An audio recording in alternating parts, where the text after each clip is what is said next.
mis rodillas para estar en tu presencia.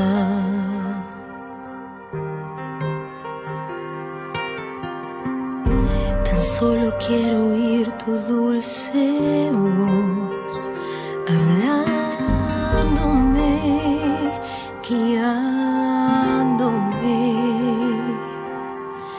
Gracias, mi Señor, por despertar siempre a mi lado,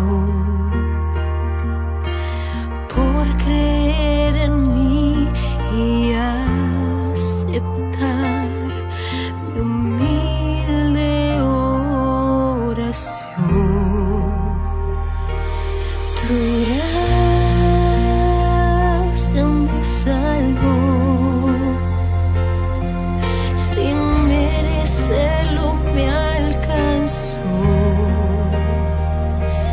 Llenaste el vacío que había en mí, le diste paz a mi corazón.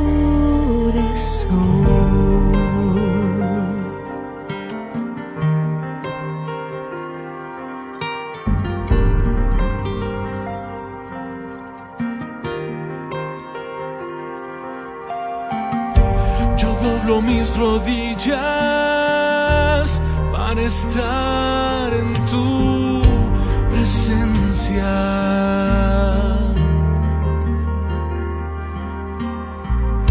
Tan solo quiero oír tu dulce voz, hablándome, guiándome. Gracias, mi Señor, por despertar siempre a mi lado, por creer en mí y aceptar mi humilde oración. Tu gracia me salvó, sin merecerlo me alcanzó. Llenaste el vacío que había en mí, le diste paz a mi corazón.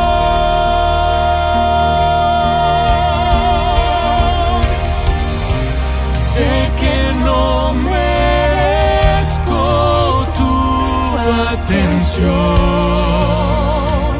lo reconozco, Señor. Un miserable pecador yo soy.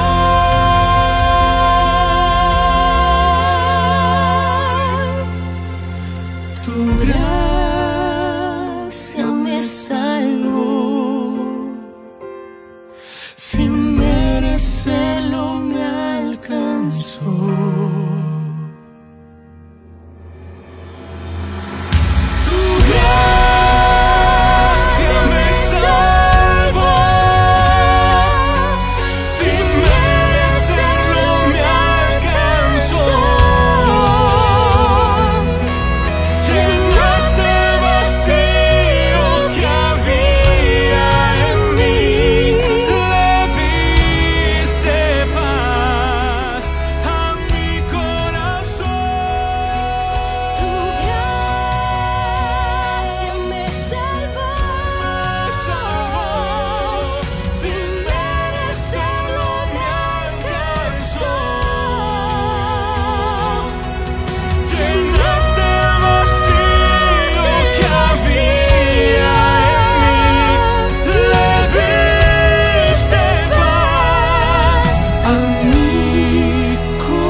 Gracias María, te mandamos un saludo enorme también a Caro Trócoli, feliz sábado a todos, bendiciones. Y seguramente van a seguir llegando comentarios. Y bueno, sean todos muy bienvenidos justamente y feliz sábado a todos.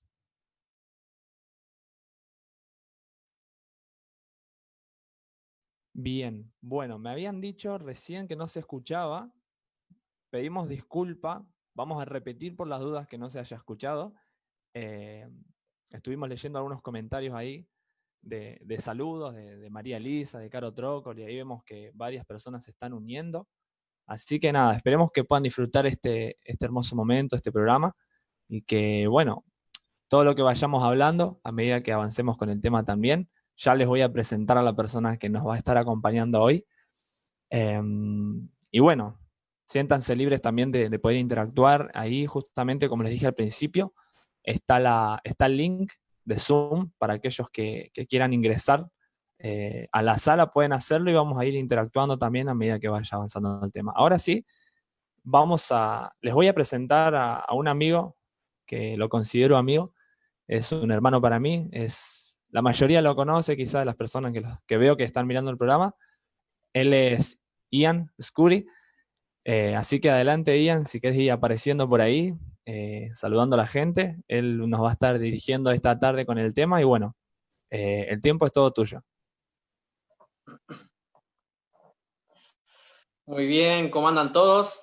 Ojalá que muy bien. Bueno, siempre es triste, por así decirlo, no poder tenerlo cerca, a cada uno de los que están escuchando, porque siempre está bueno, ¿no? El poderse saludar cuando uno entra en la iglesia, cuando uno ve a un amigo. Pero bueno, sabemos que gracias a todas las redes esto es posible. Es posible que nos veamos, que sepamos cómo estamos. Siempre queremos saber cómo están nuestros amigos, entonces siempre nos gusta a nosotros que nos escriban a través de las redes cómo se sienten, cuáles son sus consultas, en qué los podemos ayudar. Para eso estamos todos nosotros. Entonces, hoy el tema me gustó mucho y me gustaría que, así como estamos haciendo en los últimos momentos, me gustaría que esto sea más una interacción, ya que tenemos esa posibilidad de hacerlo a través de la plataforma Zoom. Aquellos que nos están escuchando por ahí de afuera de la plataforma Zoom y se quieren sumar, bienvenidos todavía.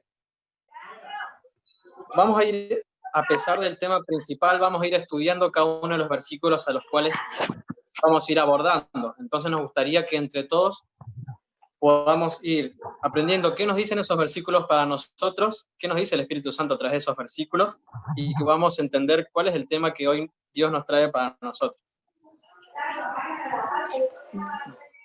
Cuando pensé un poquitito en el tema de qué es lo que se iba a tratar hoy, pensé en justamente eso, en qué es lo que voy a hablar y de quién voy a hablar, y qué es lo importante de dar a conocer cuando nosotros estamos predicando, ¿no? Me ha pasado, y es por eso que lo pongo de esta manera, me ha pasado que a mí muchas veces estuve hablando de alguien que en realidad no conozco. Y para poner un ejemplo, podemos citar de que podemos estar hablando de una persona que no conocemos de esta manera. Podemos buscar, si quieren, inclusive en Wikipedia, en Google, en donde sea, acerca de una persona por ahí famosa, a la cual nosotros nos gusta, queremos ser seguidor, y por así decirlo, empezamos a leer su biografía, ¿no? No sabemos ciertas cosas, pero vamos investigando y por ahí podemos saber cómo es su nombre completo, dónde se crió, cómo es su familia, qué educación tiene. Podemos hacer muchísimas cosas, qué edad, de cuándo nació, un montón de cosas. Ahora, ¿eso significa que realmente conocemos a esa persona o no? Nosotros podemos estar hablando, defendiendo una tesis en la facultad o hablando con un amigo acerca de cierta persona, pero en realidad no conocemos la esencia de esa persona si no tenemos una relación. Esto mismo pasa con Cristo. Entonces, a mí me gustó poder diferenciar eso y corregir por ahí, más que corregir, que podamos empezar nosotros a hablar acerca de alguien que realmente conocemos. a lo largo de toda la vida, creo que cada uno se va dando cuenta que en algún momento tiene un encuentro real con Jesús y a partir de ahí la vida cambia. Y a partir de eso está nuestra decisión, ¿qué hacemos con eso? Entonces, para eso me gustaría que empecemos a estudiar ciertos pasajes bíblicos que nos ayudan a clarificar un poquitito esta idea, cómo es el antes y después de ciertas personas que podríamos decir que conocían a Jesús y cómo reaccionaron luego del encuentro real con Jesús. Ya vamos a ver a qué me refiero con ese encuentro real. Vayamos a buscar la primera de las historias que vamos a analizar hoy, y una de ellas se encuentra en Hechos, capítulo 7.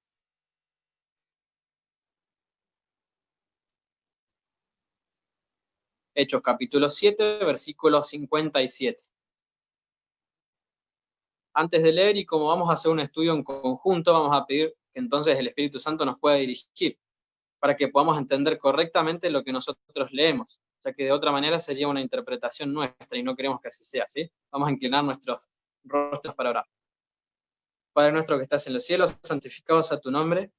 Señor, por favor, a través de tu Espíritu, guíanos, Señor, en las escrituras que vamos a leer. Ayúdanos a aplicarlas hoy en nuestras vidas, y que no sea simplemente, Señor, algo que escuchamos y que no puede ser influenciados para nosotros y para nuestro bien. Ayúdanos a poder comprenderlo, Señor, y de esa manera poder vivir el resto de nuestras vidas y el resto de nuestros días de una manera diferente, Señor. Sabiendo que el encuentro contigo, Señor, lo tenemos día a día, y que el conocimiento, Señor, que tú nos das es el que nos puede servir, Señor, para conocerte como quien realmente tú eres con nosotros. Gracias, Señor, te lo pedimos en tu nombre. Amén.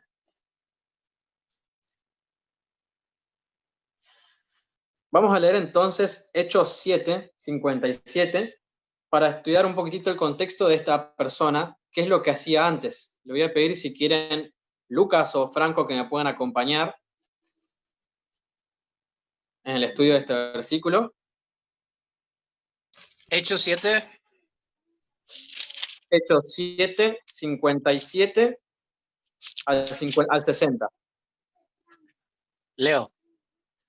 Por favor. Dice, entonces ellos, dando grandes voces, se taparon los oídos y arremetieron a una contra él.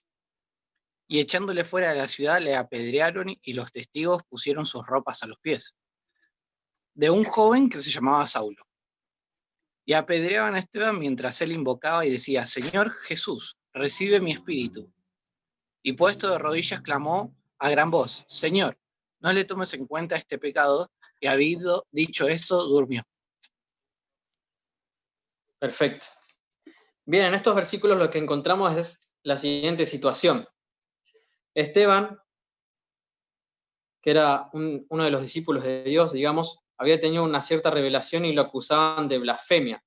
Entonces es ahí cuando entre todos se ponen de acuerdo y lo sacan de la ciudad, digamos, para apedrearlo. Y una cierta persona que estaba, digamos, con ellos, se llamaba Saulo, y él estaba probando qué es lo que estaba pasando en este momento. Vamos a seguir entonces a partir del capítulo 8, los primeros 3 versículos. Le voy a pedir si puede Lucas leerlo. Bien, si vamos al título, vamos a encontrar una descripción muy importante, que es la base de todo lo que vamos a hablar ahora. Fíjense que dice, Saulo persigue a la iglesia. Dice el capítulo 8, versículo 1, en aquel día hubo una gran persecución contra la iglesia que estaba en Jerusalén, y todos, salvo los apóstoles, fueron esparcidos por las tierras de Judea y de Samaria. Versículo 2, unos hombres piadosos llevaron a enterrar a Esteban e hicieron gran llanto sobre él. Y el versículo 3 finaliza diciendo, Saulo, por su parte, asolaba a la iglesia, entrando casa por casa, arrastraba a hombres y mujeres y los enviaba a la cárcel.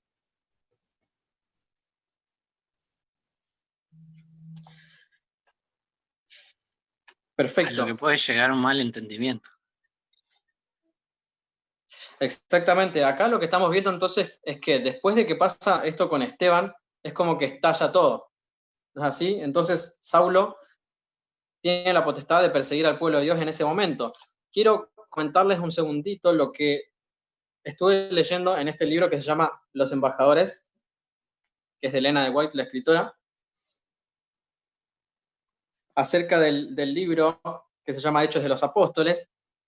En la página 50, que es cuando habla un poquito de la historia de Pablo, nos menciona un párrafo que a mí me llamó un poquito la atención, de cómo era que se sentía Pablo en ese momento cuando pasaban estas cosas. Dice, Saulo había estado en la condena de Esteban, y la sorprendente evidencia de la presencia de Dios con el mártir lo había llevado a dudar de la razón por la cual se había ensañado en contra de los seguidores de Jesús. En esta situación lo que nos damos cuenta es que Pablo en realidad comenzó a dudar si estaba bien lo que estaba haciendo o no. Y el párrafo sigue con lo siguiente. Pero los argumentos de los sacerdotes finalmente lo convencieron de que Esteban era un blasfemo, que Cristo era un impostor y que los que estaban en los cargos sagrados debían tener razón. ¿Qué pasa acá? Saulo se convence de lo que le están diciendo aquellos con los cuales podríamos decir que son sus maestros, ¿no? A quienes él reportaba los actos que hacía. Él prefirió entonces, en este caso, escuchar a los hombres más que escuchar a Dios. Y escuchar también lo que su corazón le indicaba, porque él tenía ciertas dudas de lo que estaba haciendo, pero luego buscó una justificación como para seguir adelante con esto. Lucas. Me llama la atención, volviendo a los versículos, espero que haya quedado claro lo que vos decías recién. Me llama la atención algo muy importante que leíamos recién en el versículo 1 del capítulo 8, ¿no? No es que, si bien sabemos que el versículo 3, Saulo por su parte buscaba, ¿no?, a estas personas, o sea, los perseguía, los enviaba a las cárceles, pero no era algo que salía justamente de él, por así decirlo, sino que vamos a ver el primer versículo que dice que había una gran persecución. O sea, esto ya venía, por así decirlo, de un evento que estaba ocurriendo en ese momento. No sé si me parece que está bueno tomar este concepto, porque ahí quizá vamos a entender un poco más por qué Saulo era así también. Sí, exacto. Vamos entonces. Venía con la ola, digamos. Claro, venía con una ola cultural del momento que era lo correcto. Tipo, preguntaba a los que en teoría más sabían y le decía, bueno, esto es correcto, andá para allá. Listo, voy para allá. Exactamente. Vayamos entonces, habiendo tenido en cuenta cuál era el contexto y qué es lo que Saulo era en ese momento, vayamos a buscar entonces el próximo capítulo de Hechos, el capítulo 9, los primeros versículos. Vamos a leer a partir del 9, del primer versículo hasta el 7. Le voy a pedir a alguno de los chicos si es que puede acompañarme con este texto. Hechos 9, desde el versículo 1 al 7, y vamos a ir analizando qué es lo que nos dice. Leo, Por favor. desde el versículo 1 Al 7. Saulo, respirando aún amenazas y muerte contra los discípulos del Señor, se presentó al sumo sacerdote y le pidió cartas para las sinagogas de Damasco, para que si hallase algunos hombres o mujeres de ese camino, los trajese presos a Jerusalén. Yendo por el camino, al acercarse a Damasco, de repente lo cercó un resplandor de luz del cielo. Y cayó en tierra y oyó una voz que le dijo: Saulo, Saulo, ¿por qué me persigues? Saulo preguntó: ¿Quién eres, Señor? Y él replicó: Yo soy Jesús, a quien tú persigues. Dura cosa te es dar coces contra el aguijón. Entonces él, temblando y temeroso, dijo: Señor, ¿qué quieres que haga? El Señor respondió: Levántate, entra en la ciudad y se te dirá lo que debes hacer. Los hombres que iban con Saulo se habían detenido atónitos, porque habían oído la voz, pero no habían visto a nadie. Perfecto, muchas gracias. Entonces acá vemos que Saulo lo que estaba haciendo, se había propuesto entonces ir hacia otra ciudad, ¿no? A la ciudad de Damasco, y en el camino él tiene un encuentro muy interesante. Se encuentra directamente con Jesús, que le dice, ¿por qué me persigues? Pero sin embargo, Saulo lo que dice es, ¿quién eres, Señor?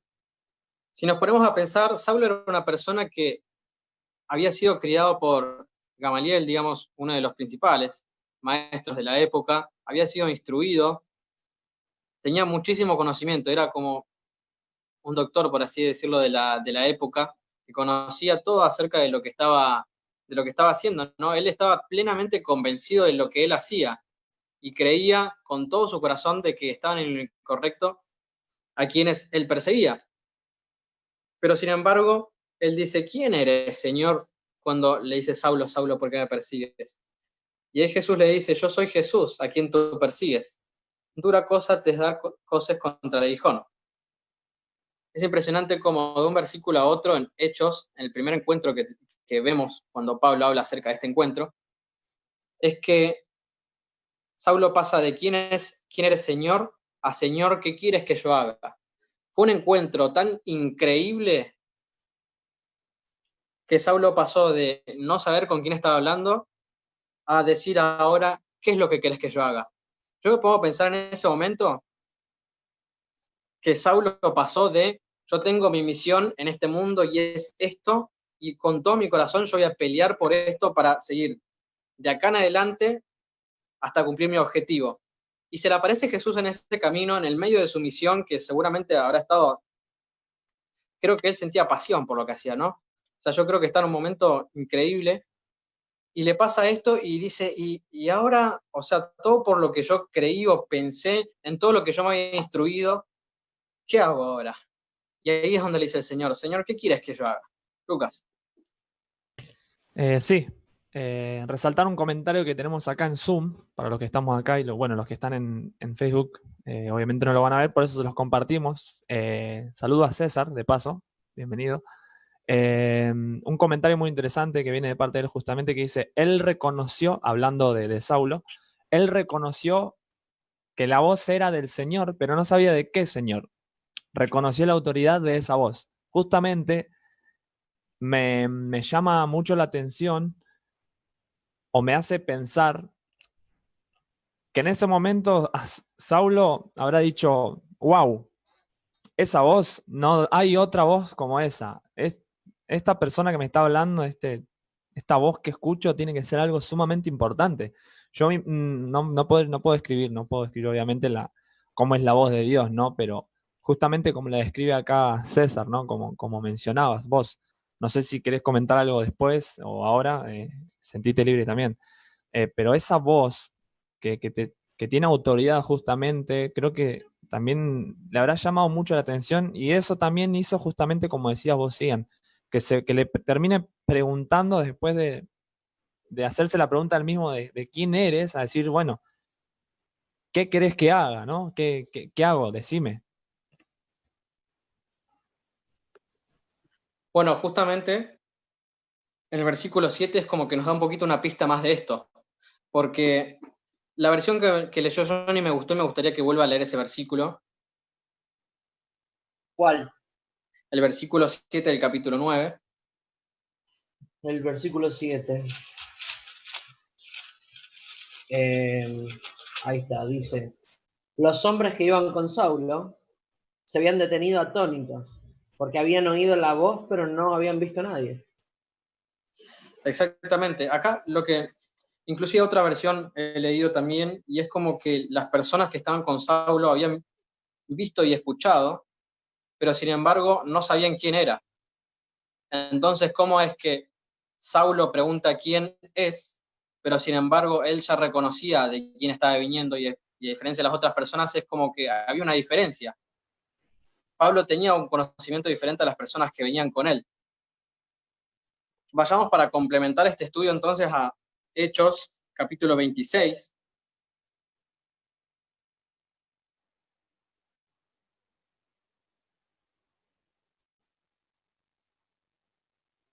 ¿Puedo agregar un comentario?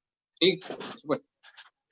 A mí me gusta esto porque en un par de versículos, Saulo pasa de estar sinceramente equivocado a estar sinceramente restaurado. Es increíble eso, porque ahí rompes muchas barreras. Rompes barreras de orgullo, rompes barreras culturales, rompes barreras de, de filosofía heredada, rompes absolutamente todo. El chabón estaba supremamente convencido de lo que él estaba haciendo estaba bien y pasó de estar en ese estado a, de un momento para otro, estar sinceramente arrepentido y encomendado a lo que tenía que borrar él ahora de su mente y arrancar de nuevo. Eso es increíble. Sí, es Sí, más. para agregar también Sí, perdón, para agregar también es muy profundo el concepto en el que, digamos, hace hincapié Franco. Y quizás podría plantear una pregunta. Si nosotros como seres humanos, con todas nuestras cuestiones culturales y todo, que bueno, últimamente quizás lo venimos hablando, nos cuesta tanto desaprender cosas para tener la mente limpia y aceptar a Dios como es, como se revela Él a sí mismo, sin preconceptos nuestros. ¿Cómo pasó acá que un principal de la sinagoga, como era Saulo de Tarso, desaprendió todo en un instante? ¿Quién es el que hace eso? ¿El hombre o Dios? eso lo hace Dios. Pero Dios no lo puede hacer si el corazón de Saulo hubiera sido tan cerrado y él no hubiera estado predispuesto de todo corazón a aprender lo nuevo que tenía Dios para él. Porque Dios siempre está dispuesto a mostrarte la verdad. Eso es así. Lo que pasa es que está en nosotros el querer aceptarlo o no. Si nuestro corazón, cuando leemos las escrituras, nosotros leemos con un preconcepto y creemos que nosotros ya sabemos lo que nos va a decir a Dios a través de eso, no vamos a encontrar nada nuevo. Y posiblemente las respuestas sean las mismas de siempre. Entonces, creo que esa conversión nunca hubiera pasado si Saulo, dentro de su corazón, no hubiera tenido un corazón sincero y apto para recibir lo que Dios tenía para él en ese momento. Es muy cierto. El versículo 1 del capítulo 8, la primera partecita creo que lo identifica totalmente, que dice, y Saulo consentía en su muerte, o sea, él consentía de lo que estaba haciendo era totalmente correcto. Por eso, si Pablo no hubiese sido sincera, no estuviese sinceramente equivocado, tampoco podría haber cambiado, porque ahí es donde se marca la diferencia. Cuando vos conocés la realidad y no la querés hacer, digamos, esa es la diferencia con el fariseísmo y la hipocresía que manejaban en esa época los líderes, que con Pablo.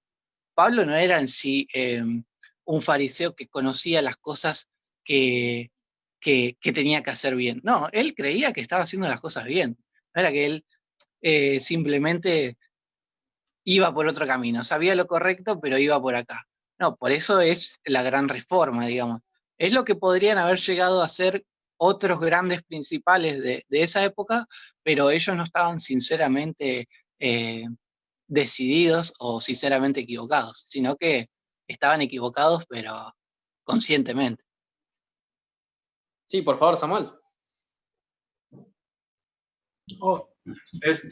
Me viene a la mente que alguien le tuvo que enseñar a Saulo en algún momento. Alguien tuvo que ser el maestro de Saulo. ¿Quién le enseñó lo que él sabía y de dónde agarró las ideas que tenía para hacer la obra que estaba haciendo antes de conocer al Señor? Exactamente. Creo que eso que vos es decís, sí. César, justamente está de los versículos 4 en adelante, habla un poco referido a eso, ¿no? Y donde Pablo justamente, por así decir, relata eso que tenía anterior, ¿no? Dice en el versículo 4 del capítulo 26 justamente, mi vida pues, desde mi juventud, la cual desde el principio pasé en mi nación, Jerusalén, la conocen todos los judíos, los cuales también saben que yo desde el principio, si quieren testificarlo, conformé a la más rigurosa secta nuestra. Bueno, sigue hablando, ¿no? Y el versículo 6 me me parece importante, porque dice, ahora por la esperanza de la promesa que hizo Dios a nuestros padres, soy llamado a juicio, promesa cuyo cumplimiento esperan que han de alcanzar nuestras 12 tribus, sirviendo constantemente a Dios de día y de noche. Por esta esperanza, bueno, sigue, ¿no? Más o menos lo que hablabas vos, César. Perfecto, gracias, Lucas, gracias. Vayamos a entonces complementar el encuentro que tuvo real entre Saulo y Jesús. Podemos encontrar por ahí la parte que más me gustó, que se encuentra en Hechos 26, el versículo 15.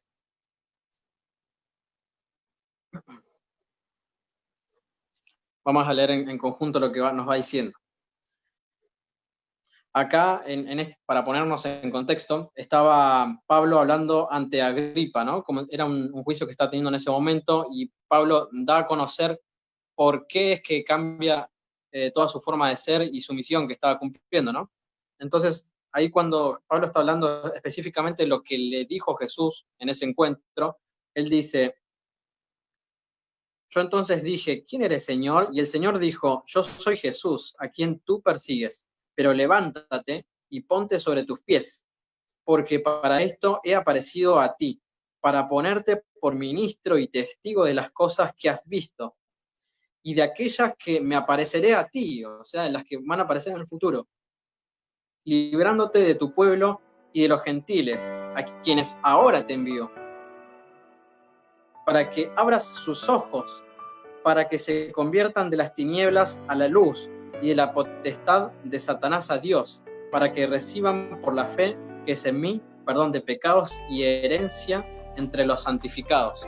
Siento que en parte Dios le dice, bueno, Pablo, vos no sos el único que está en tu situación.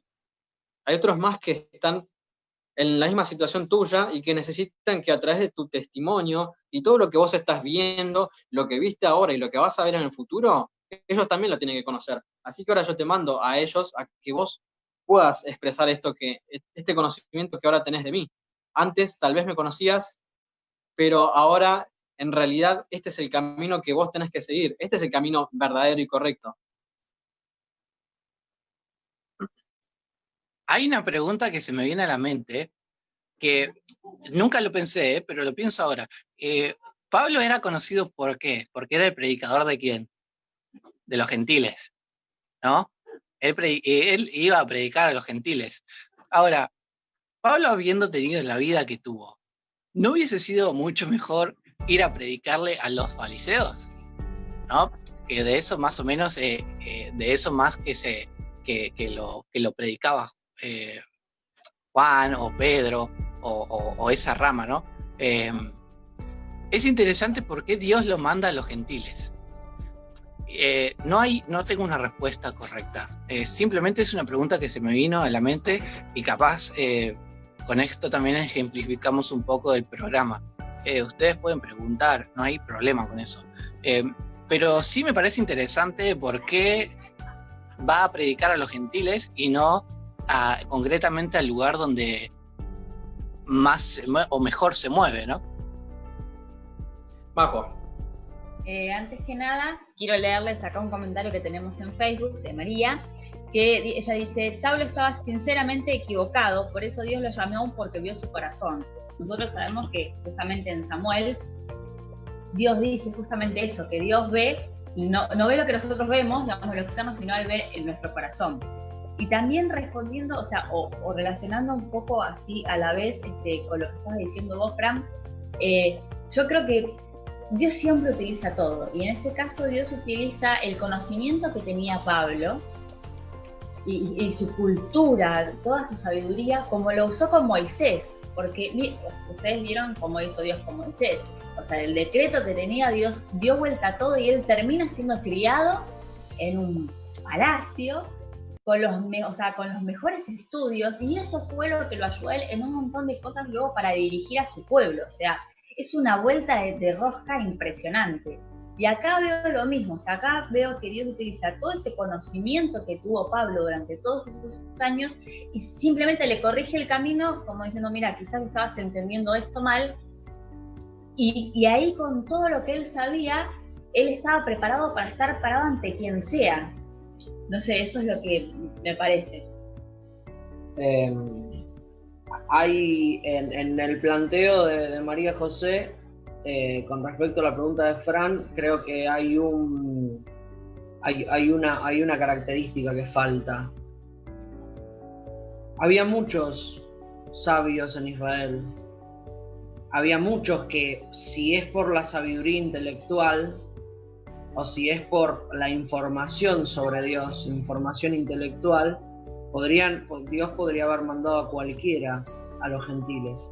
Yo creo que sí, pero yo creo que lo que hace, la clave acá, lo que hace la diferencia es, Dios lo manda a los gentiles a Pablo, porque todo lo que sabe Pablo, que es lo mismo que sabían un montón de sabios en Israel, un montón de doctores de la ley, se complementa perfectamente con el quiebre del orgullo. Todas esas personas eran muy orgullosas, pero al Dios presentársele en persona a Saulo y revelándole que su camino era totalmente el contrario, le parte el orgullo al medio. Entonces ahí Saulo se vuelve una herramienta perfecta, en la que no solamente tiene cultura y conocimiento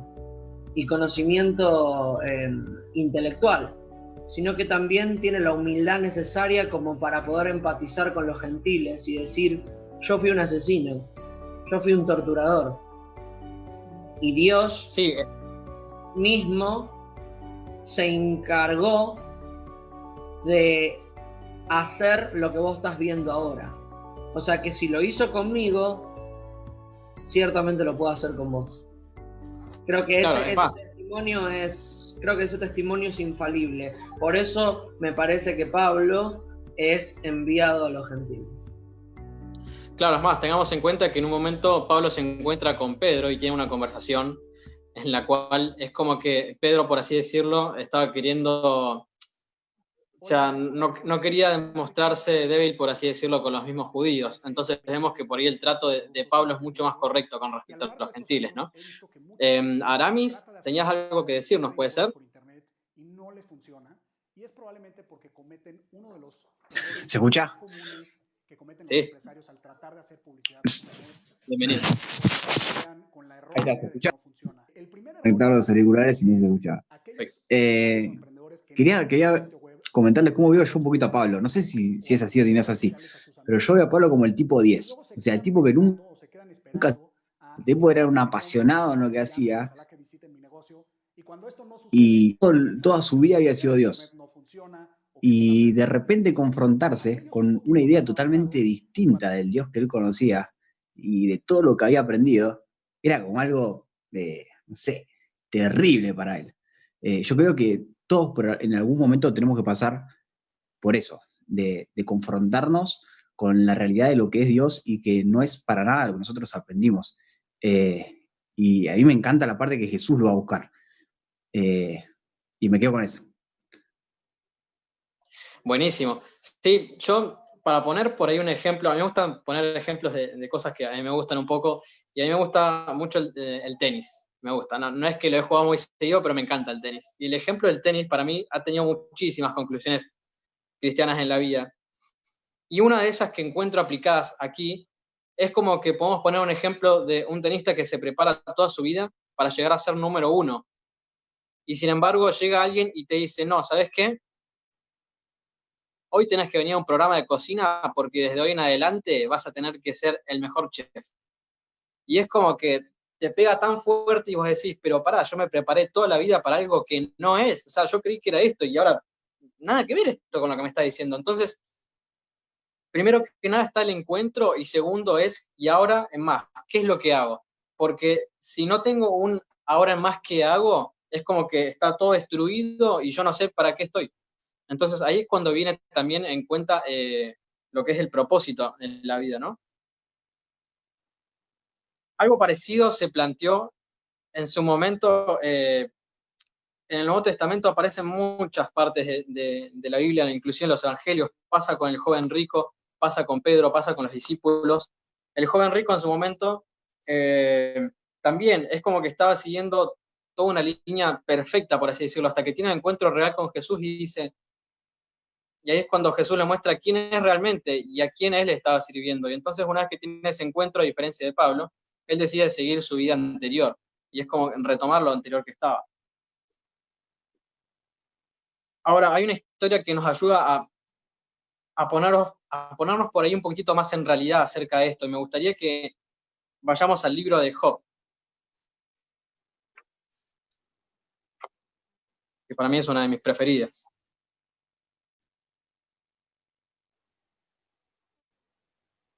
Vayamos primero a Job 1:1 para saber quién era Job. Job se encuentra después de Esther, antes de Salmos, el libro que está en el medio de la Biblia.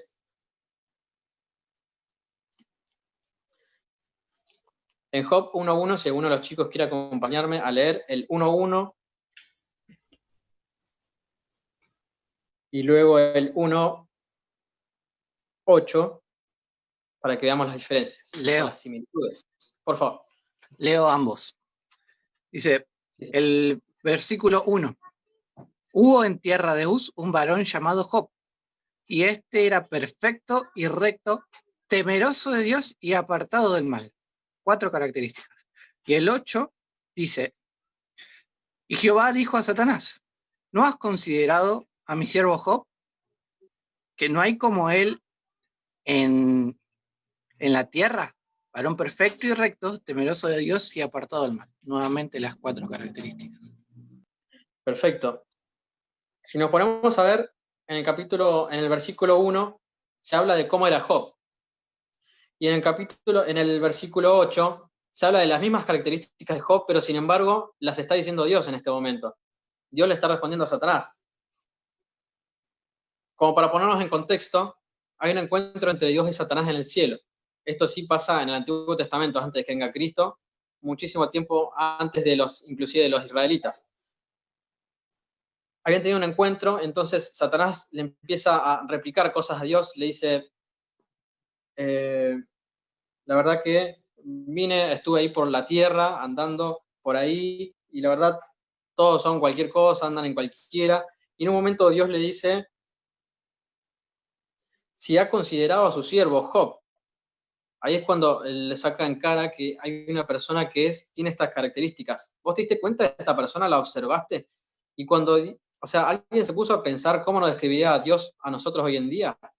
Estas características están buenísimas y nosotros tal vez, si lo leemos así rápido, por ahí pensamos que nunca vamos a poder ser perfectos. O tal vez, no sé, al final de mi vida puedo llegar a la perfección o algo así. Pero ¿qué es perfección en este sentido? Nosotros podemos buscar, si quieren,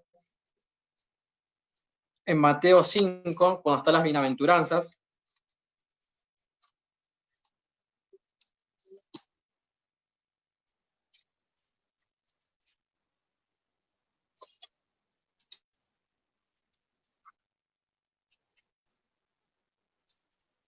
En Mateo 5, los versículos del 45 en adelante, Jesús les está diciendo, para que seáis hijos de vuestro Padre que está en los cielos, que hace salir su sol sobre los malos y los buenos, y llover sobre justos e injustos, si amás a los que os aman, ¿qué recompensa tendréis? ¿No hacen esto también mismo los publicanos? Y si saludáis a vuestros hermanos solamente, ¿qué hacéis de más? ¿No hacen esto también así los gentiles? Sed pues vosotros perfectos, como vuestro Padre está en los cielos, es perfecto. Acá nos está dando una característica de cómo poder ser perfectos en este sentido, ¿no? Acá está hablando un poquitito del amor, por así decirlo, y del amor que tenemos que tener no solamente con los que nos aman a nosotros, sino también con nuestros enemigos, con los que nos hacen el mal.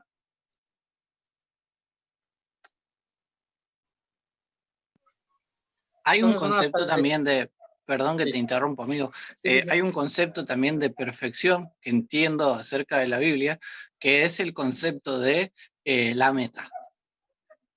¿Por qué digo la meta? Porque cuando vos tenés fija una meta, hoy un poco lo hablábamos con mi familia, no importa la velocidad. No importa si yo voy por el camino largo y el otro toma un camino más corto, o no importa si uno va en un auto y yo voy en un triciclo. Lo que importa es la meta. Llegamos. Tiempos distintos, pero llegamos. Ahora, creo que la perfección también, un concepto de perfección que al menos yo entiendo acerca de la Biblia es ese, el insistir, el querer llegar a, el querer llegar a ser perfecto te hace perfecto, de alguna manera. Quizás no lo puedo decir, bueno, escrito está, ¿no? Por eso tómenlo con pinzas. Pero al menos es un concepto que entiendo yo acerca de la Biblia. No, sí está perfecto. Si quieren, para complementar, en Génesis 17:1, cuando Dios le habla a Abraham, dice, Abraham tenía 99 años de edad cuando se le apareció Jehová y le dijo, yo soy el Dios Todopoderoso, anda delante de mí y sé perfecto. Yo haré un pacto contigo y te multiplicaré en gran manera. En parte lo que nos está haciendo es complementando un poquito, ¿no? O sea, anda delante de mí, seguí mis caminos, ama al prójimo, de esta manera puedes ser perfecto. ¿Y acaso no es también lo que Jesús indicó cuando le preguntaron cuál es el mandamiento más importante? Amarás al Señor tu Dios con todo tu corazón y con toda tu alma y a tu prójimo como a ti mismo.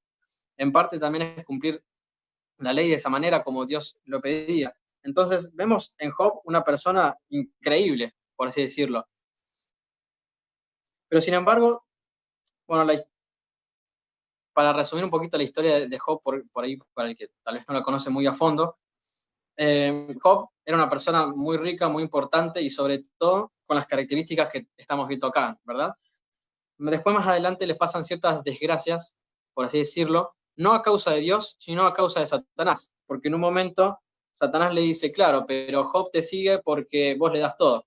Entonces le dicen, mandale algo a ver qué es lo que va a pasar ahora, vas a ver que cuando estén las malas, ahí vamos a ver si cambia la cosa. Obviamente es increíble notar que el mal no lo hace Dios, sino que le dice, bueno, está bien, no le toques la vida, haz lo que quieras, pero no toques la vida, pero yo el mal no lo voy a hacer yo. Llegamos entonces al final de esa historia, después de que le pasan muchas desgracias y de que tiene amigos, que a pesar de todo son amigos, porque se quedan en silencio mucho tiempo con él, acompañándolo en la desgracia que él pasó, empiezan a aconsejarlo mal acerca de Dios, como si ellos conocieran de principio a fin a Dios. Sin embargo, al final, en el capítulo 42, que me gustaría que Majo pueda acompañarnos con ese versículo,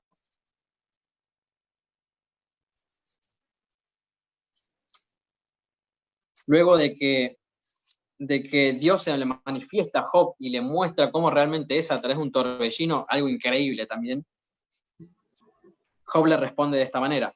Majo, si lo tenés, el capítulo 42, a partir del versículo 2 al versículo 6. Dale. Dice así. Esto es lo que le responde Job, ¿no? Reconozco que todo lo puedes y que ningún plan tuyo puede ser frustrado. Tú preguntaste, ¿quién es ese que oscurece el consejo sin ciencia? Es verdad, yo hablé de lo que no entendía, cosas tan maravillosas que no las puedo comprender. Tú dijiste, yo te preguntaré y tú me responderás. De oídas te había conocido, pero ahora mis ojos te ven. Por eso me aborrezco y me arrepiento en polvo y en ceniza. Así es como se sintió Job después de que, como bueno, nosotros hemos estado estudiando mucho este tema y hablábamos de que Job tuvo muchos altibajos, en donde primero se sentía que él era recto y no entendía por qué le pasaba esto. Vimos a sus amigos que trataban de buscar el porqué de lo que le estaba pasando. Después él que le decía a la mujer, bueno, vamos a recibir lo bueno solamente y no vamos a recibir lo malo. Todo como un vaivén de emociones, de él reclamarle a Dios, de después de pedirle perdón, hasta que Dios dice, bueno, ahora hablo yo. Y ahí Dios le dice todo lo que tiene que decirle y él le dice, la verdad, estaba hablando de cosas que no entendía. Porque obviamente Job no podía ver lo que estaba pasando entre Dios y Satanás. O sea, ese encuentro él no lo sabía. Era un detrás de escena que quizás nosotros podamos leer acá, pero es lo que pasa con todos nosotros cada día de nuestra vida. Hay un detrás de escena que nosotros no vemos y es Satanás que siempre, como dice la Biblia, ¿no? Está como un león rugiente constantemente atrás pisándolo ahí los talones, esperando que alguien se separe de Dios para que Dios tenga que correrse por una decisión nuestra, porque esa decisión la tomamos nosotros, y él pueda atacar. Entonces, acá Job le decía, la verdad, perdón por hablar de lo que no sabía, ¿no? Y expresa cómo se siente. Lucas.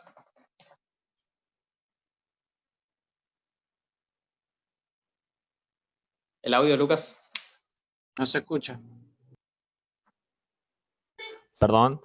Simplemente compartir un comentario de Facebook de Soraya Baudin que dice: el querer no creo que te hace perfecto, porque la perfección se logra cuando estamos totalmente unidos a Dios. Como dice en Lucas, nada podéis hacer separados de Cristo.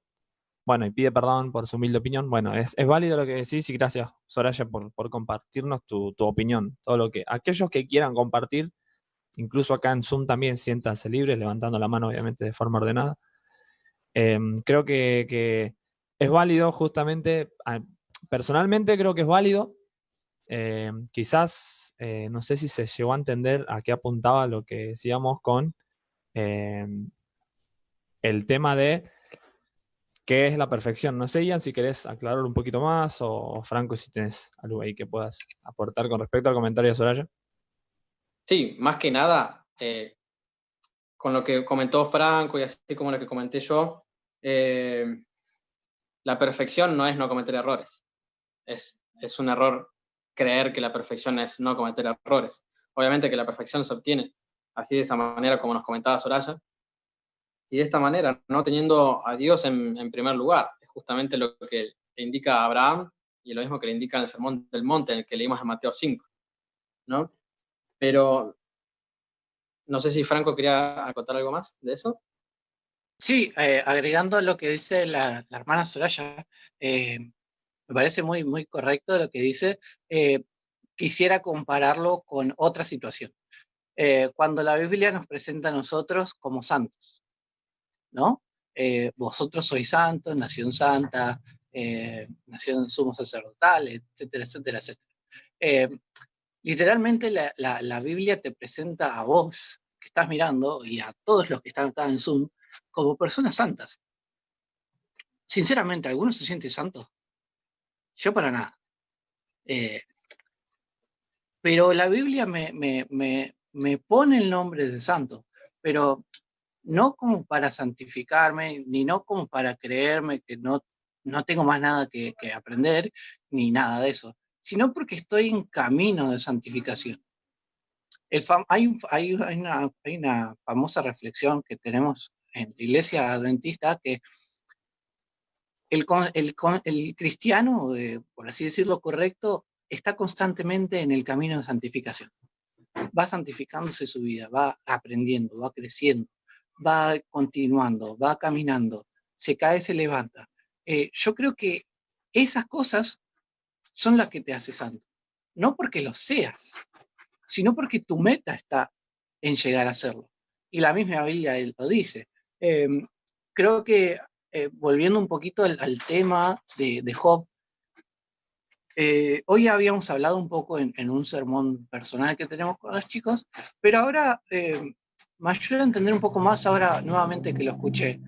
Cuando a Job le dicen, o Job dice, yo de oídas te escuché, te escuchaba, te entendía, ¿no? Imagínense en esta situación, imagínense ciegos ustedes, y que tienen a su pareja o a su novia o a su compañera o a su familia. Ustedes conocen a su familia. ¿Por qué? Porque comparten charlas, aunque no tengan vista. Comparten charlas, comparten risas, comparten tristezas, comparten un montón de cosas. Y vos la conocés por lo que escuchás y por lo que compartís, porque también tenés boca para hablar y tenés oídos para escuchar. Pero el hecho de que Job haya abierto los ojos y lo vea ahora a Dios, significa que lo conoce más aún. Es como que termina de completar el círculo, ¿no? Es como, está bien, yo te entendía, yo te escuchaba, yo te tenía ahí, porque mis oídos para eso servían, pero mis ojos me dieron un poquito más. Como que me ayudaron a ver un poquito más. Y creo que es un concepto que deberíamos tener en claros todos. Creo que cada uno de los que están en este camino, creo que tiene que tener en claro que siempre hay un poquito más por aprender. Siempre hay un poquito más de luz, siempre hay un poquito más de entendimiento y de camino. Rubén, ¿querías hablar? Ahí vi que levantaste la mano. Adelante. Sí, un pequeño aporte. Buenas tardes a todos. Tuve una reunión en otra iglesia y me invitaron, así que tuvieron la gentileza de invitarme. Quería aportar algo. Cuando Job es declarado perfecto, ¿conocía a Dios?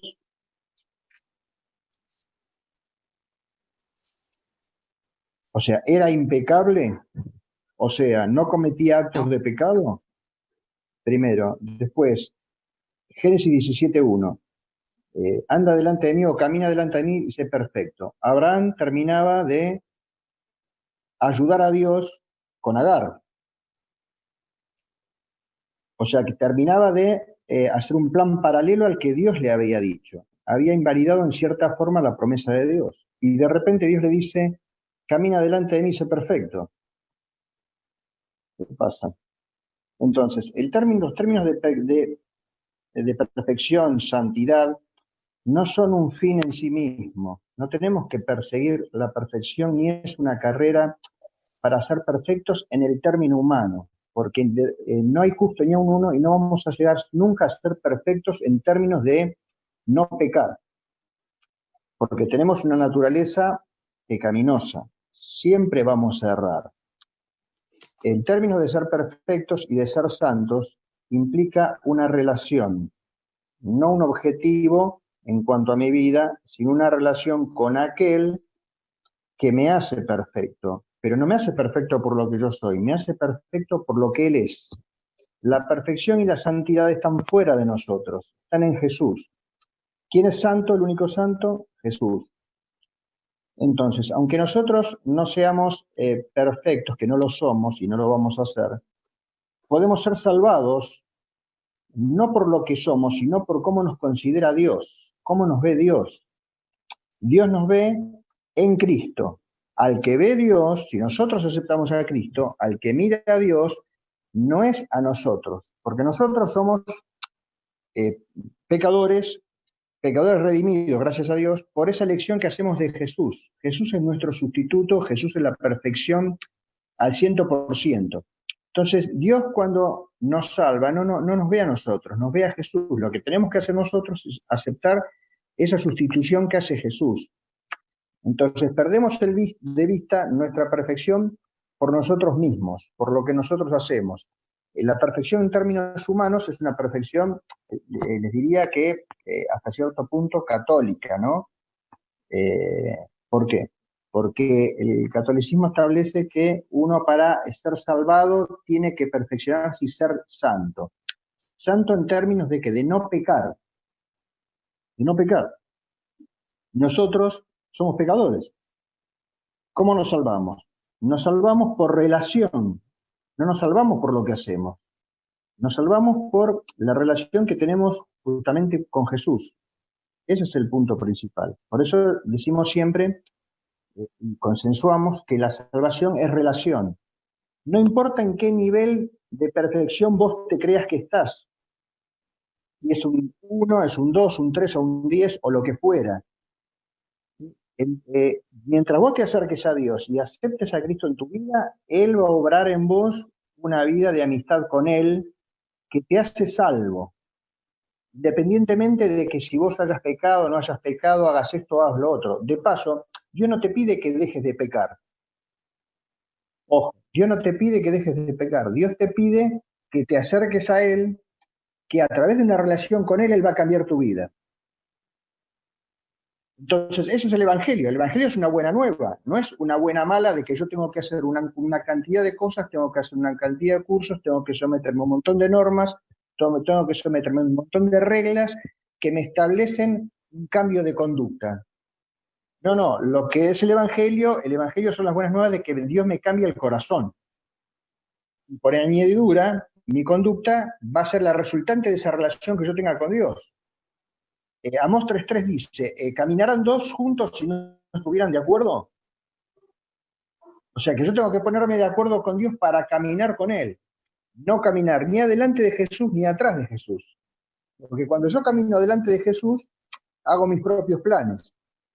¿Sí? Y cuando camino atrás, también. Entonces Jesús se da vuelta y me dice, ¿qué estás hablando? Vení, camina conmigo. Porque Jesús quiere que caminemos en paralelo con Él.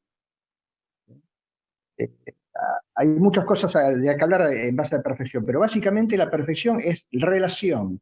No es algo que nosotros tengamos que lograr y que tenemos un objetivo, que alguno de ustedes está en una cantidad de perfección y otro está en menos cantidad de perfección. Y está en más cantidad de perfección, tiene más derecho al cielo, y el otro le cuesta todavía, tiene que caminar un gran camino. No, el camino es simultáneo con Jesús. En el punto que tú estés de tu vida, mientras camines con Jesús, estás salvado. Siempre y cuando lo aceptes y camines con Él. Es que en el momento en el que uno cree que, por así decirlo, puede llegar a hacer algo para obtener la salvación, es cuando estamos en un grave problema, estamos invalidando a Cristo, por así decirlo, ¿no? O sea, estamos invalidando lo que Él hizo por nosotros en la cruz. No hay nada en nosotros que pueda hacer para llegar a eso. Bien, disculpad. Había hablado, ¿qué? Lucas, por las dudas para que querían hacer comentarios. No, César y Lucas. Y Lucas. César es el que... Y Alicia. Claro. Y Alicia también, creo. Ah, y Alicia. Me gusta mucho lo que dijo Rubén y quiero agregar un poquito en lo que yo veo la perfección. Y Franco, tú lo dijiste, están las palabras que tú dijiste, Franco. El ser perfectos es no quedarte donde estás. Es seguir creciendo. Esa es la perfección que necesitamos encontrar. Si un niño, mi niño de 2 años, sigue hablando como ahorita, que está hablando a los 20 años, no es una persona perfecta. Tiene que moverse donde está. Si el doctor lo ve ahorita, diría que está perfecto, pero no le entendería ninguna palabra. Y es perfecto, es un niño perfecto, digamos, dentro del pecado del mundo. ¿Sí?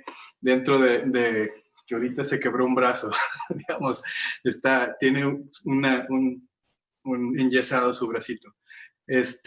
La perfección, ya lo dijeron muchas veces, no es no equivocarse. ¿Cómo ser perfectos si somos pecadores al mismo tiempo? No podemos ser perfectos si somos pecadores. Es imposible. Humanamente es imposible. Entonces, como dice Rubén, esta palabra de perfección no es humana. No es un concepto humano, es un concepto divino que lo tenemos que adoptar y no, otra vez, no quedarnos donde estamos. Job era perfecto, igual que Saulo era perfecto, y los dos tienen en común que se dejaron guiar y estaban abiertos a escuchar la voz del Señor. ¿Sí?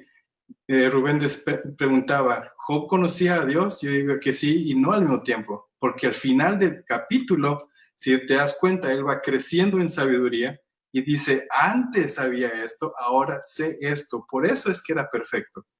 Al principio era perfecto y al final seguía siendo perfecto, siendo pecador al mismo tiempo.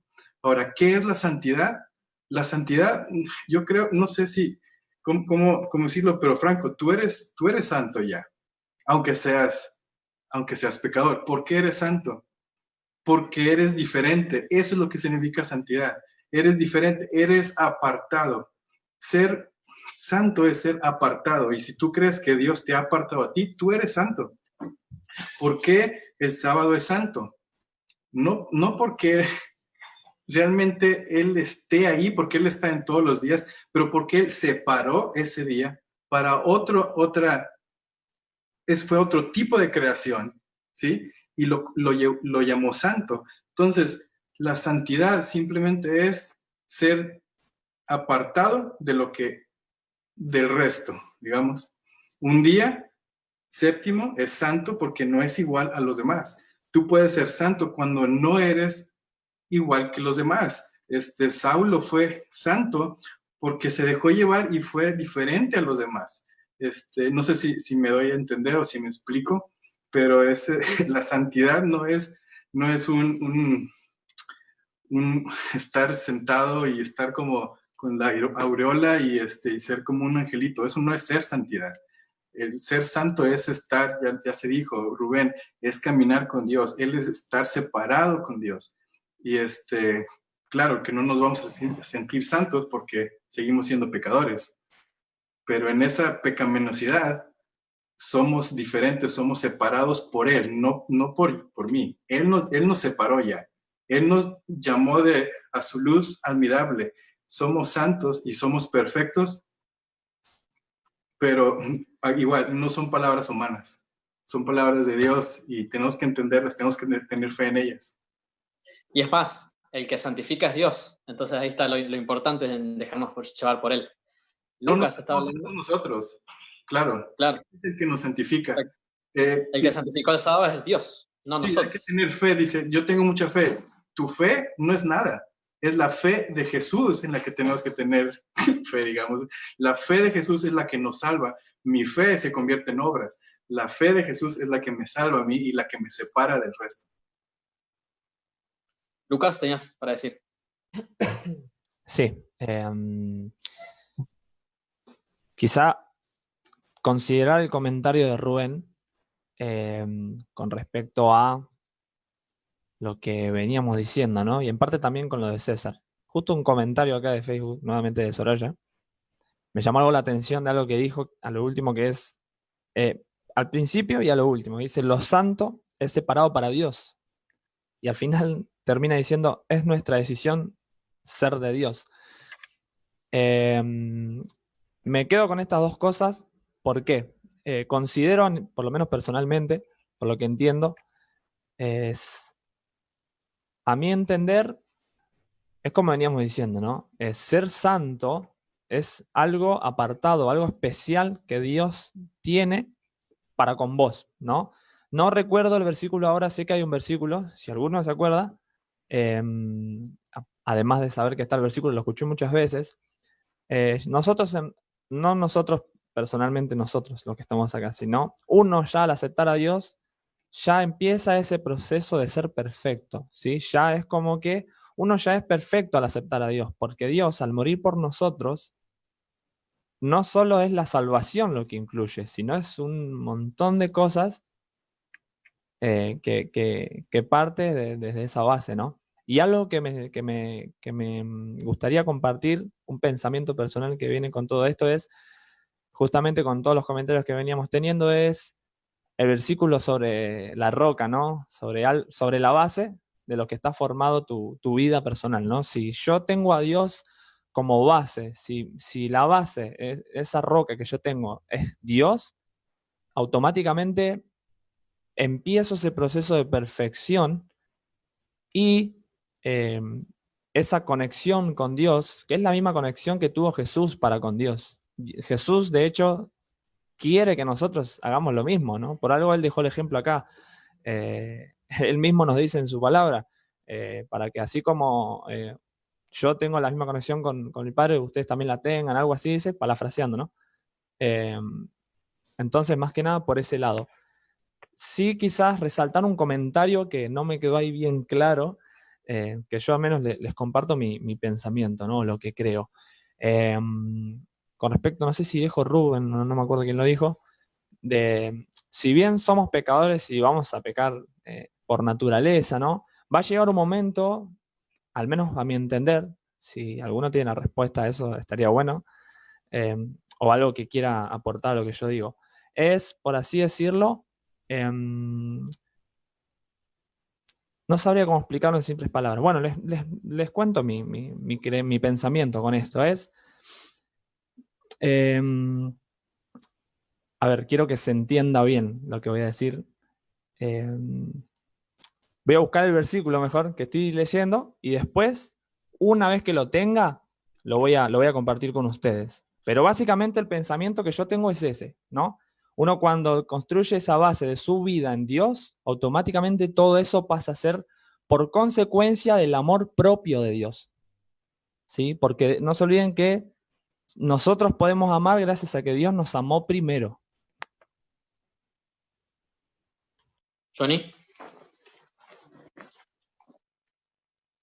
Queríamos, sí, después de Ali, queríamos mencionar que, bueno, recién vi en Facebook, no sé si Luca lo puedes ver, que Soraya puso un par de versículos para leer. Así que después del comentario de Ali podríamos leerlo. Ali, estamos con vos entonces.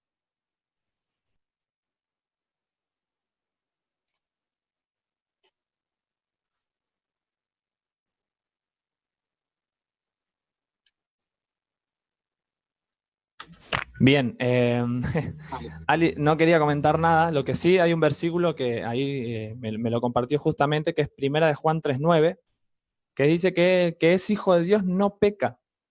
Y viene a raíz de todo esto, o al menos a mi entender, es todo justamente lo que yo decía, esto complementa un poco.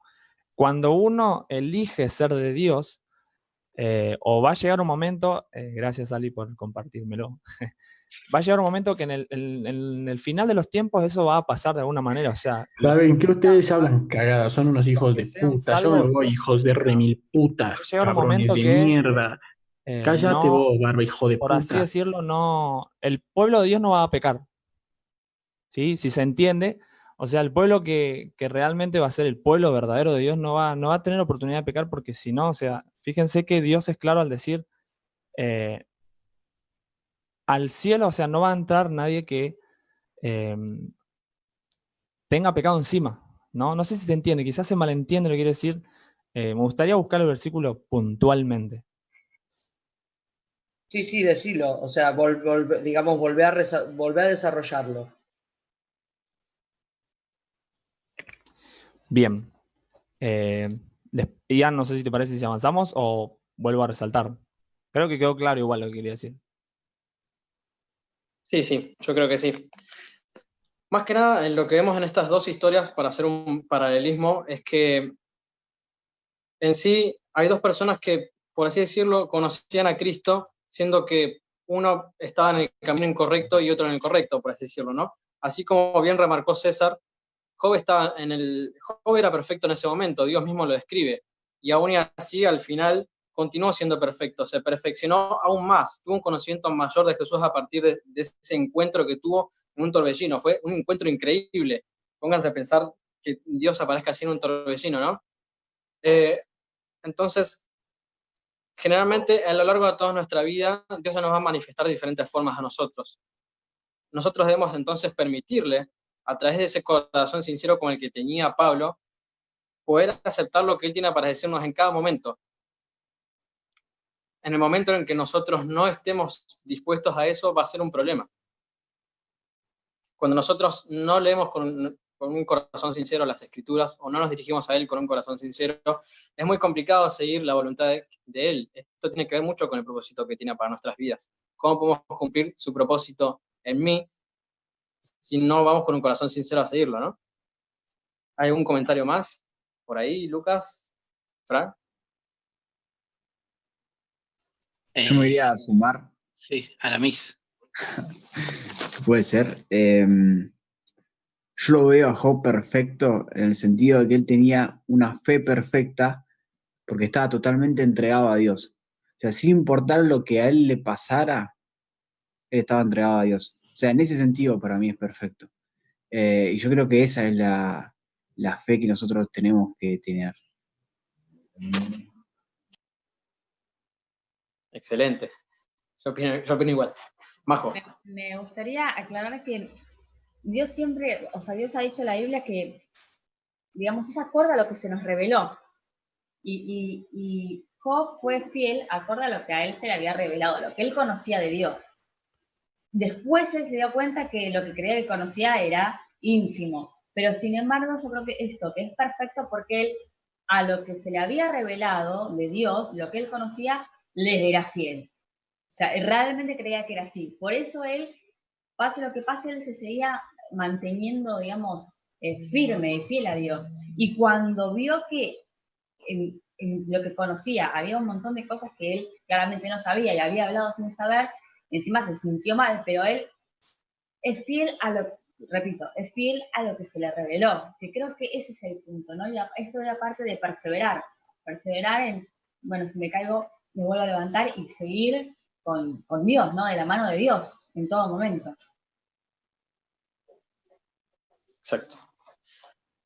Bueno, Lucas, Fran, ¿hay algo más? No, a mí me gustaría como para, creo, ir cerrando el tema,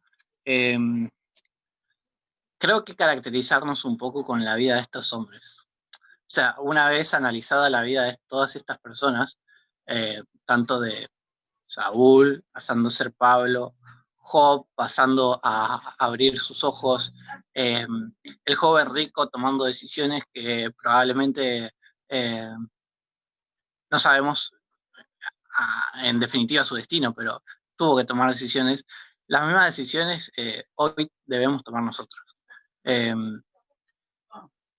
Hay un versículo que a mí me encanta que dice: con Cristo estoy juntamente crucificado, y no vivo más yo, sino vive Cristo en mí. Y cuando eso ocurre, es donde Satanás más se enoja, y es donde más pruebas aparecen, y es donde más contras renacen, y es donde más el diablo quiere meter el palo y hacer caer. Pero esto es como cuando pasaba en la época de los mártires. Mientras más gente moría en nombre de Jesús, más se levantaban. Y creo que es lo que hoy debemos hacer. Mientras más pruebas haya, mientras más Satanás quiera estar detrás de nosotros, mientras, no hablo solamente de nosotros, sino de vos, de quien esté mirando, donde sea que estés mirando. Mientras más quieras hacer la voluntad de Dios, más batalla vas a tener y más fuerzas vas a tener. Porque si Dios está con vos, ¿quién contra vos? Y creo que estos personajes son una locura de personajes, hablando con sinceridad. Creo que son un estandarte en la Biblia, en la vida cristiana y en la falta de orgullo que hay que tener de decir: me equivoqué, arranco de nuevo. Vivo por Jesús, muero por Jesús. Esa es la meta, creo que ese es el objetivo de todas estas personas. Vivieron por Jesús y murieron por Jesús. Uno antes de que Jesús nazca en sí, y el otro después de la muerte del que el otro estaba esperando que nazca. Pero los dos vivieron y murieron por Jesús. Y creo que eso es lo que nosotros queremos hacer y queremos transmitir. A todos los que estén mirando, a todos los que estén escuchando, de donde sea, vivan por Jesús, mueran por Jesús y hagan las cosas según la voluntad de Dios, que no importa lo que pase, ustedes tienen que seguir hasta el fin, hasta cuando Jesús vuelva. Y que sobre todo en la vida de Job vemos claramente, antes de ir ahí con Majo, que Job se perfeccionó tanto en lo bueno como en lo malo. O sea, si se ponen a pensar, él era perfecto cuando todo iba color de rosas, pero en su conflicto, creo que es uno de los personajes de la Biblia que aparece en las que las peores cosas le pasaron, y aún así todo lo bueno y lo malo sirvió para que él se siga perfeccionando. Majo. Quiero agregar, voy a agregar algo a lo que dijo Franco y algo a lo que acabas de decir. Eso es Romanos 8:28. Todo obra para bien, lo bueno y lo malo. Y eso creo que está justo lo que acabas de decir. Y después pensar también en el otro lado, no solamente eso, sino que ver que en cada una de esas historias Dios siempre estuvo ahí. Dios siempre estuvo con Job, pendiente, porque él no es que disfrutaba de ver lo que hacía Satanás, Dios siempre estuvo a su lado y siempre quiere darse a conocer.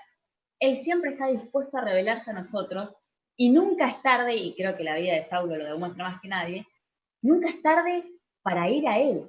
No importa cómo estés, no importa lo que hayas hecho, si hayas hecho cosas horribles como le pasó a Saulo, y pienses, no, yo a esta altura, que es un pensamiento obviamente normal, decir, no, ya llegué muy lejos, no puedo volver con Dios, ya a esta altura estoy perdido. No, Dios puede hacer algo totalmente nuevo, como hizo con Saulo, y Job lo que vivió es que Dios siempre estuvo con él, que su plan fue perfecto.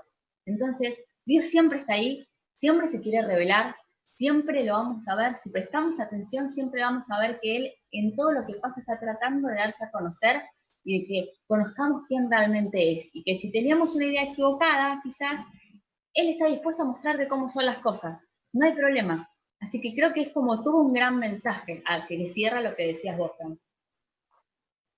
Yo creo que también hay que rescatar algo importante, que es en común a la experiencia de Saulo, de Pablo, y a la experiencia de Job, es que quizás suene medio cliché lo que voy a decir, pero cobra mucho sentido el versículo digamos, los versículos donde Pablo dice, no hay nada que te separe del amor de Dios. Y realmente no hay nada, porque no hay nada que puedas hacer, o no hay nada que pase, no hay nada, ni siquiera el creer vos mismo que estás perdido o estás muy lejos. Porque justamente ese amor de Dios es el que te permite rectificar y volver a empezar desde donde sea que estés. También hay un salmo que dice, ¿a dónde voy a ir? ¿Dónde voy a huir de tu presencia? La presencia de Dios, el amor de Dios, Dios es amor, y la presencia de Dios es Él y Él es amor, y todo eso genera todo esto que nosotros acabamos de estudiar. Job era perfecto como, ya lo dijimos. Aún así, Dios estaba viendo el fin desde el principio, porque Dios sabía que Job no sé, porque lo que Job,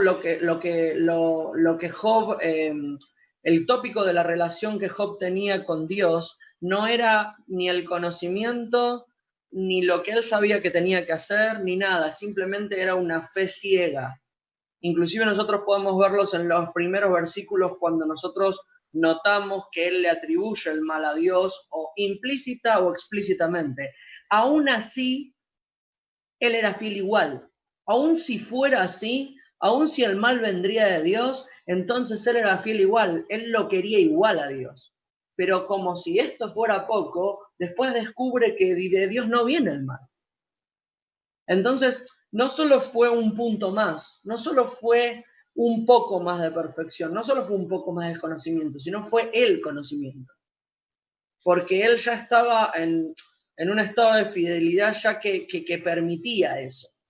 Es que eso es lo mismo que pasó con los amigos de Daniel. O sea, no importa lo que pase, o sea, yo sé que puede pasar esto o lo otro, la verdad que yo no lo sé, pero aún así voy a confiar en Dios. O sea, Dios nos va a librar del horno de fuego, o si no lo hace, no importa, yo aún así lo voy a seguir a Él, lo voy a adorar a Él.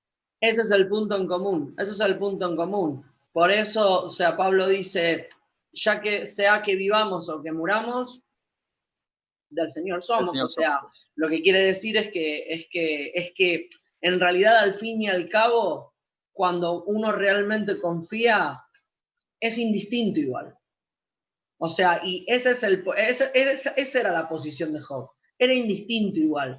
Obviamente, no era que no le importaba nada lo que le pasó. Él sufrió muchísimo en enfermedad, en pérdida de seres queridos, algo que nosotros quizás ni podemos imaginar, ni siquiera podemos imaginar sentir. Pero aún así, Dios siempre tiene un plan para tu felicidad. Por eso todas las obras hágala bien. O sea, por eso todo lo obra bien. Porque el que decide confiar en Dios, el que decide ese estilo de vida, el que decide esa recomendación de Dios, el que decide creerle realmente, genera ese estilo de vida que si pasan cosas malas, Dios tiene un plan. Y si pasan cosas buenas, entonces sigo avanzando igual. O sea, por eso que en realidad al final de todo también esto se cristaliza cuando dice el aguijón de la muerte no existe. Porque esto también se revela en el tema de la muerte. O sea, todos vamos a estar de vuelta juntos.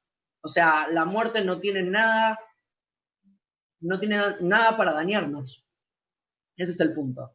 Entonces, como la muerte no tiene nada para dañarnos, no existe el daño. No existe el daño porque sea que muera, o sea, lo peor que puede pasar es que termine mi vida física. Quizás. Pero en realidad no es lo peor ahora. Hay veces que acá en Argentina, para los que no son de Argentina o en acá, se dice, lo único que no tiene remedio es la muerte. Y también tiene remedio.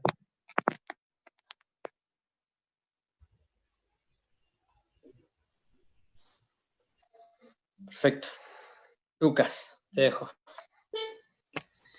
Bueno, muchas gracias chicos por cada comentario que estuvieron haciendo, aportando.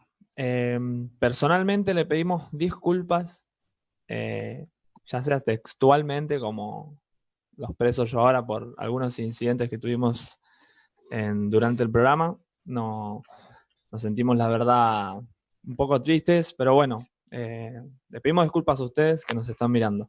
Agradecemos también a Ian por la linda reflexión que nos trajiste esta tarde, a Dios sobre todo, que es quien nos inspira a estas cosas. Y nuestro deseo es que vos, que estás mirando del otro lado, te lleves algo bueno de todo esto. Ese algo bueno lo vas a encontrar cuando busques a Dios. Por más que nosotros estemos acá atrás de una pantalla diciéndote estas cosas, la verdadera palabra para vos, que estás del otro lado, la tiene el Señor. Nosotros, o al menos hablo por mí, fui parte del mismo mundo que estás viviendo vos hoy en día, totalmente separado de Dios. Y tendría otro programa para contar mi testimonio, pero ese testimonio a mí nadie me lo puede negar, porque es mío, es propio. Y déjame decirte que así como yo fui parte de ese mundo y cuando conocí a Jesús decía, esto es mentira, ¿cómo puede ser? Nada que ver. Y reaccionaba como mucha gente reacciona hoy en día en decir, pura fantasía. Y un día el mismo Señor me cerró la boca.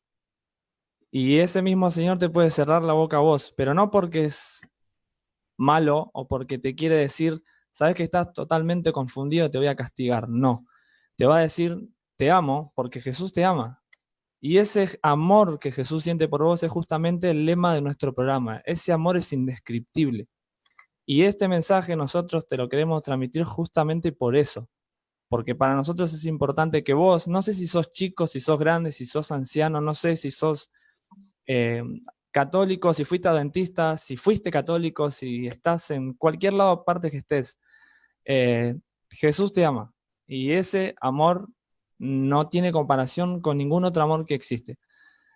Dios es amor, justamente como siempre decimos. Y nuestro mensaje es este. Principalmente la base de todo nuestro mensaje es que vos puedas entregar la vida a Jesús, tu vida a Jesús, más allá del coronavirus, más allá de las pandemias que hay, de las enfermedades. Sí, estas cosas van a pasar, pero después de estas cosas, si vos entregas la vida a Jesús, a pesar de todo lo malo, no te puedo escribir lo que hay después de esto. Entonces, creo que eso es todo lo que te puedo decir a vos que estás del otro lado y a ustedes, chicos, que están acá. Nada, gracias a todos por compartir. Hemos llegado al final del programa, lamentablemente. Cerrás con ¿Cómo? oración. Si cerrás Sí. con oración. Buenísimo. Bueno, vamos a orar. Te voy a invitar a que inclines tu rostro, así como estés, desde donde nos acompañes, podamos hablar con Dios.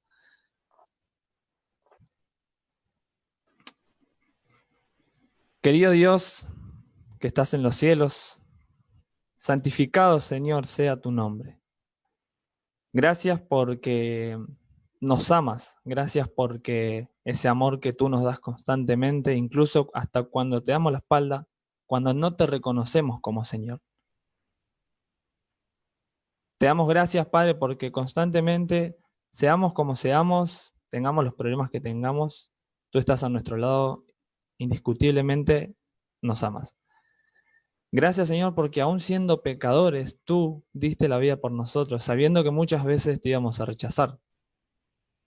Queremos pedirte, Señor, perdón por todas las veces justamente que te negamos, que decimos no conocerte, que pecamos contra ti. Queremos pedirte, Señor, que nos ayudes a ser perfectos, que nos ayudes a alcanzar esa perfección en algún momento, si es tu voluntad.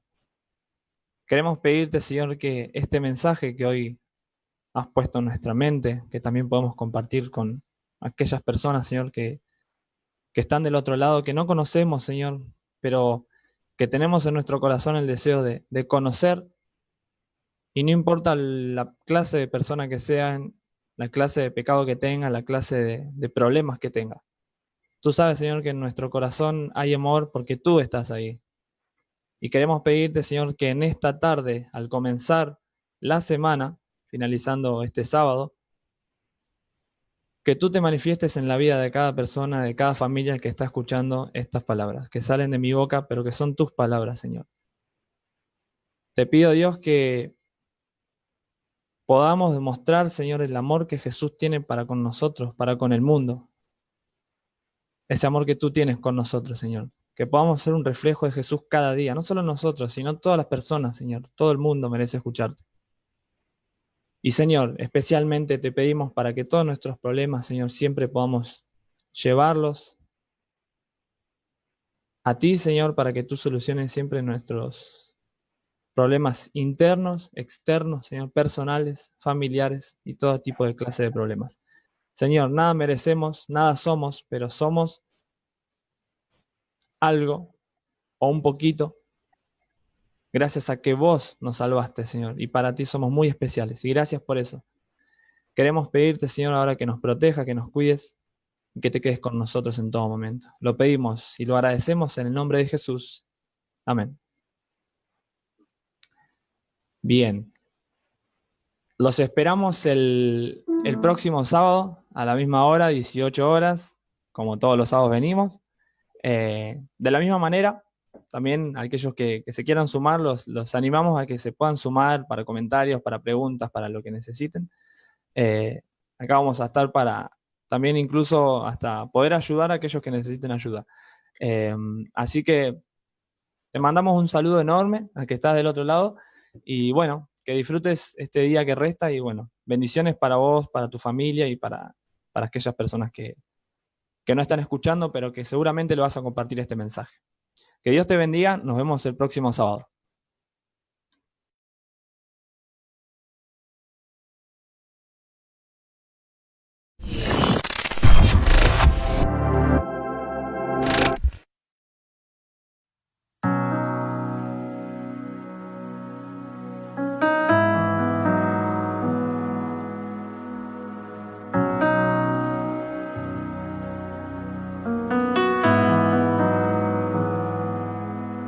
Solamente una palabra, solamente una oración.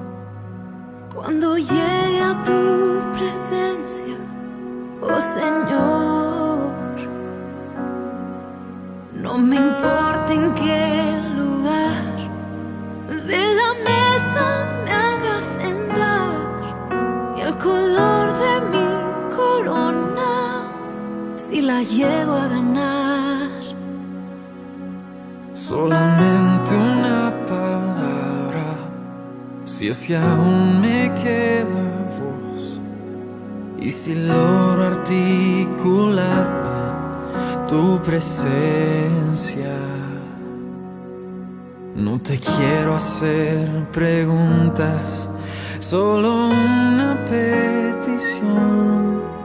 Y si puede ser a solas, mucho mejor. Solo déjame mirarte cara a cara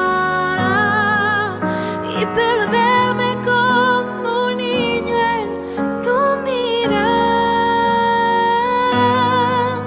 Y que pase mucho tiempo y que nadie diga nada, porque estoy viendo al maestro cara a cara. Que se ahogue mi recuerdo en tu mirada. Quiero amarte en el silencio y sin palabras. Y que pase mucho tiempo y que nadie diga nada, solo déjame mirarte cara a cara.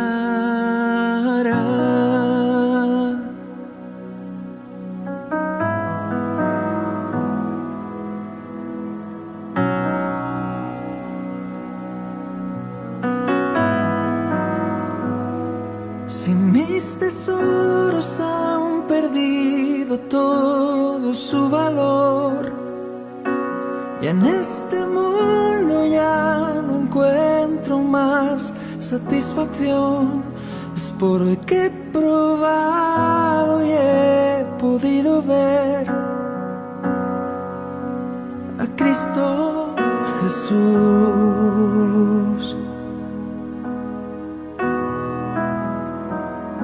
Si todo es nada comparado a lo que hay en ti, lo que estimaba ya no es importante para mí. Es porque he probado y he podido ver a Cristo Jesús, a Cristo Jesús. Te deseo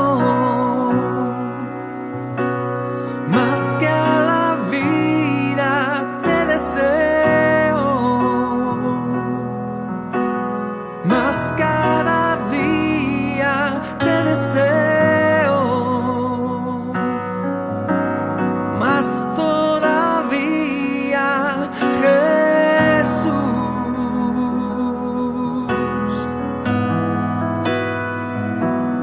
Te deseo más que a la vida, te deseo más cada día y te deseo más todavía, Jesús. Oh, oh, oh.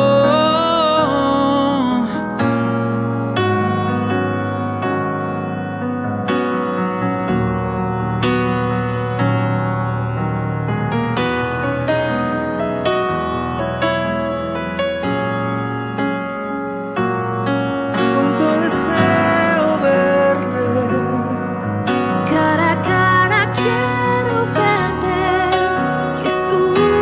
más que a la vida, más que a la vida.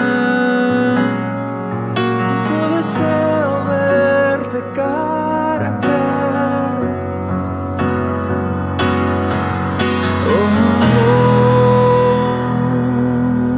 oh.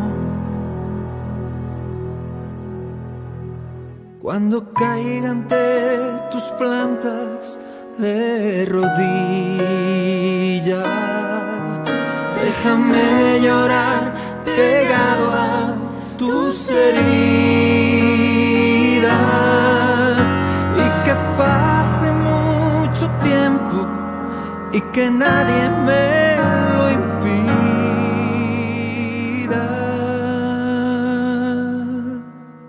Que he esperado este momento toda mi vida.